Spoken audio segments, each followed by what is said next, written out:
Belum reda kontroversi bekas setiausaha politik kanan Perdana Menteri Datuk Seri Syamsul Iskandar Mohamed Akin, muncul pula isu hampir sama kali ini membabitkan setiausaha politik Perdana Menteri di Kementerian Kewangan MOF.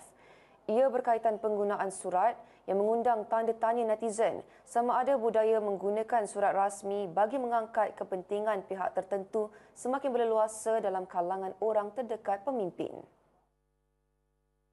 Setiausaha politik Perdana Menteri itu hangat dibahaskan di media sosial selepas dikatakan beliau mengeluarkan surat mencadangkan 5 buah syarikat bagi proses prakelayakan projek rancangan tebatan banjir Sungai Batu Pahat Johor bertarikh 15 November 2023 kepada Ketua Pengarah Jabatan Pengairan dan Saliran Tersebar. Menerusi hantaran Facebook, aktivis politik Cikgu Bad mendakwa selepas meneliti kandungan surat tersebut, ia berbeza dengan surat sokongan dikeluarkan Syamsul Iskandar atau dikenali Sam sebelum ini. Dakwanya jelas kandungan surat oleh Sam adalah meminta kontraktor yang dinyatakan disenaraikan berbanding dengan surat setiausaha politik Perdana Menteri di MOF Kamil Munim yang mana ia hanya surat daripada pejabatnya yang berharap perkara kandungan untuk tindakan lanjut dan diteliti oleh pihak berkenaan. Bagi Cikgu Bad, surat daripada Kamil itu sebagai forwarding letter yang mana pejabatnya hanya memanjangkan surat itu dan surat tidak meletakkan sebagai individu yang menerima sebaliknya pejabatnya. Meskipun begitu, Cikgu Bad atau Badrul Hisham Syaharin masih mempersoalkan janji dilaungkan Kerajaan Madani bahawa semua tender terbuka dan tidak ada pilih bulu. Sebelum ini, Perdana Menteri Datuk Seri Anwar Ibrahim di Parlimen memberitahu beliau telah memberi teguran keras kepada salah seorang daripada 3 setiausaha politiknya kerana menulis surat sokongan untuk 6 kontraktor dalam projek pembinaan sebuah hospital tahun lalu. Surat bertarikh 6 Mei 2024